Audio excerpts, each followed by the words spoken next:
Shingeki no Kyojin sempre foi conhecido como uma obra, tanto o mangá quanto o anime, que esconde segredos, pequenos detalhes. Ela coloca nas entrelinhas coisas para nós subentendermos, e sempre foi assim. A mais famosa, recentemente, é a do pássaro. O pássaro que sempre apareceu em todos os pequenos detalhes, em todos os acontecimentos importantes, simbolizando a liberdade, assim como as próprias asas da liberdade. Uma história repleta de simbologias e que não podia ter faltado essa, que é uma das maiores simbologias que existe. O vulcão, que já foi adorado por algumas civilizações como um deus e que é um poderoso símbolo de poder, parece que não foi muito bem compreendida por alguns fãs e eu vi que foi criticada por muita gente que não entendeu o que ela significa. Então vamos ver rapidamente do que se trata. Salve fanáticos em Attack on Titan e inscritos desse canal. Se você ainda não é inscrito e gosta de Attack on Titan, se inscreva e bem-vindo à família Anime no Kokoro. Para você desenhar tudo o que você imaginar, veja o vídeo na descrição. Attack on Titan e o seu escritor ficaram muito famosos, não só pela história incrível, mas por toda a simbologia e coisas que ficam nas entrelinhas, coisas que nós precisamos deduzir. Algumas coisas em Shingeki no Kyojin não são simplesmente explicadas, elas têm que ser entendidas. E uma delas é exatamente essa, a cena do vulcão, a cena do capítulo 139 do capítulo final. Nesse capítulo nós vemos muitas simbologias e muitas coisas que, se não forem lançadas em materiais extras, vão ter que ser apenas subentendidas, interpretadas. E dessa forma, mais uma vez eu repito que Shingeki no Kyojin não é para amadores. O mangá que contou a história de uma pequena menina que caiu dentro de um lago, foi tomada por um parasita e contou toda a história de guerras e conflitos e preconceitos de 2000 anos a fio. Chegou ao seu final. E nesse final, temos o desenrolar do plano do Eren. Inclusive, para não alongar muito nesse vídeo, eu tenho um vídeo explicando detalhadamente o plano do Eren e o link vai estar aí no card. Claro que pequenas alterações ocorreram com os fatos apresentados no capítulo 139, mas sinceramente não muda muita coisa. Para resumir aqui, o que o Eren queria era destruir 80% da população mundial e assim reduzir o número de conflitos e preconceito no mundo, fazendo mais igualdade. Ele queria que as pessoas finalmente conseguissem conquistar a liberdade e para isso o mundo precisava estar vazio e principalmente sem muralhas. Quando ele começou o estrondo, ele derrubou todas as muralhas, fazendo assim com que o povo de dentro das muralhas deixasse de ser aquele povo encarcerado que vivia com medo do ataque dos titãs. E o Eren continuou a sua jornada destruindo a grande parte da humanidade. Enquanto isso, ele também planejava que o povo da Aliança, os seus amigos e alguns inimigos iriam se aliar e iriam contra ele. E ele, com o poder do Titã Fundador, que pode invocar titãs primordiais com todas as habilidades no máximo, jamais seria vencido. Ele poderia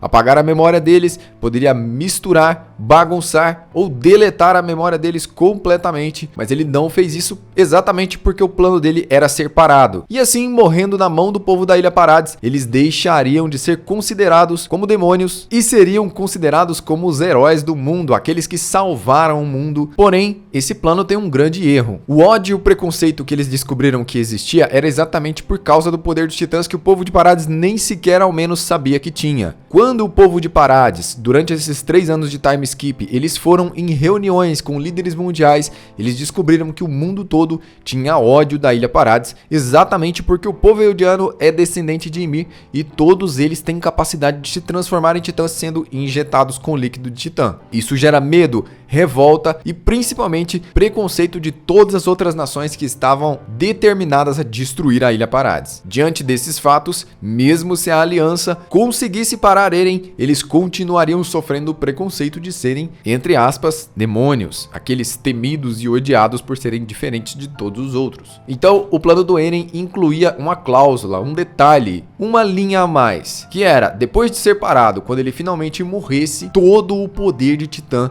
deixaria de existir, incluindo o poder dos Ackermans, que são experimentos feitos com líquido de titã. Os Ackermans voltariam a ser humanos normais. Os portadores de titãs originais dos 9 titãs deixariam de ter os seus poderes. As memórias das pessoas vivas que foram modificadas retornariam. A regra dos 13 anos e a regra do bebê de ano aleatório deixariam de existir. E assim, tudo o que é relacionado a titãs deixou de existir, incluindo os próprios titãs puros. E os titãs puros que existem e estão acordados, estão vivos, voltaram a ser humanos. Todos os titãs puros que ainda estavam soltos por aí se tornaram humanos novamente. Bom, então resumindo o plano de Eren, nós temos aqui uma destruição de 80% da população mundial, colocar os seus amigos como heróis e eliminar o poder de toda a raça eldiana. Porém, isso não é o fim, tem mais uma coisa. Ymir Fritz, a fundadora, a primeira titã, aquela que caiu no lago e se tornou uma deusa para uns e uma mulher pactuada com o demônio para outros. Ymir Fritz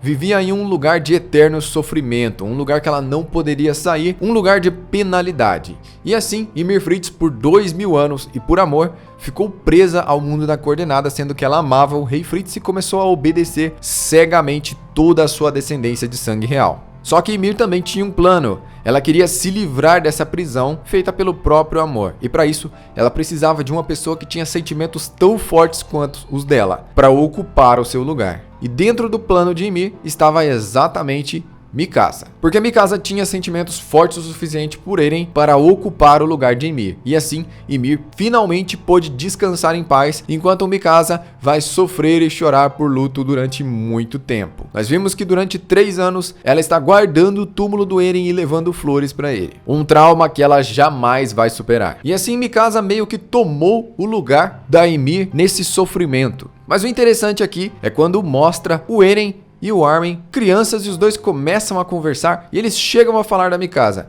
E o Eren mostra pra ele o vulcão. Ah, esse vulcão que muita gente não entendeu o que ele significa. Muitas ilhas que existem no nosso mundo são formadas por vulcões. Eles explodem em alto mar e a sua lava se torna ilhas. Por isso, o vulcão é uma destruição que causa criação. Ao mesmo tempo que ele cria, ele destrói. E ele é um mal, digamos assim, necessário. Muitos minerais, muitas paisagens e muitas coisas foram formadas com as destruições dos vulcões. E os vulcões, na sua grande maioria, são imprevisíveis. O que essa simbologia do vulcão quer dizer é que o vulcão é uma destruição necessária. Aquele fluxo de lava que ele mostrou para o Eren é simplesmente uma destruição onde a lava passa, nada pode parar. Não existe nenhum elemento que seja forte o suficiente para parar a lava vulcânica, afinal de contas, ela é metal derretido, um calor absurdo que nada pode conter. E para as pessoas que veem a lava vulcânica só resta fugir. Da mesma forma, é o estrondo do Eren. O que ele quis dizer nessa simbologia é que o estrondo era um mal necessário, era uma destruição que passaria exatamente como o fluxo da lava, a explosão de um vulcão. E como a lava solta fumaça, os titãs colossais também são vermelhos e soltam fumaça, exatamente igual a lava. E eles passaram destruindo tudo que tinha pela sua frente, sem que ninguém fosse capaz de pará-lo. O estrondo, ou tremor de terra, é exatamente igual a uma erupção vulcânica. E foi por isso que Eren mostrou exatamente essa cena para Armin, porque o vulcão nada mais nada menos do que uma analogia do próprio estrondo. E assim, depois que a lava finalmente esfria, nós temos ali um novo mundo, um novo ambiente que foi completamente destruído e agora está totalmente modificado. Eren sabia que o mundo estava todo errado e ele queria mudar completamente o mundo como ele é. E assim ele fez esse seu plano. Se você não tem uma conclusão clara se o plano do Eren está certo ou errado, eu fiz um vídeo explicando exatamente sobre isso e o vídeo vai estar aí no card pra gente falar se o Eren merecia ser perdoado ou não e se o plano dele realmente fez sentido ou não, ou era melhor ele nunca nem ter feito isso. Nas memórias de Mikasa, quando ela foi atacar o Eren, ela viu um mundo paralelo, uma realidade alternativa, uma realidade onde ela e o Eren viviam sem ativar o estrondo. Ali eles estavam vivendo uma vida, digamos assim, miserável, esperando o dia da sua morte. E em contrapartida, do outro lado do extremo, está o Eren destruindo tudo. É claro que existem várias probabilidades entre esses dois extremos que poderia, quem sabe, resolver essa situação sem a necessidade do estrondo matar tantas pessoas inocentes. Afinal, se nós fizermos as contas exatas,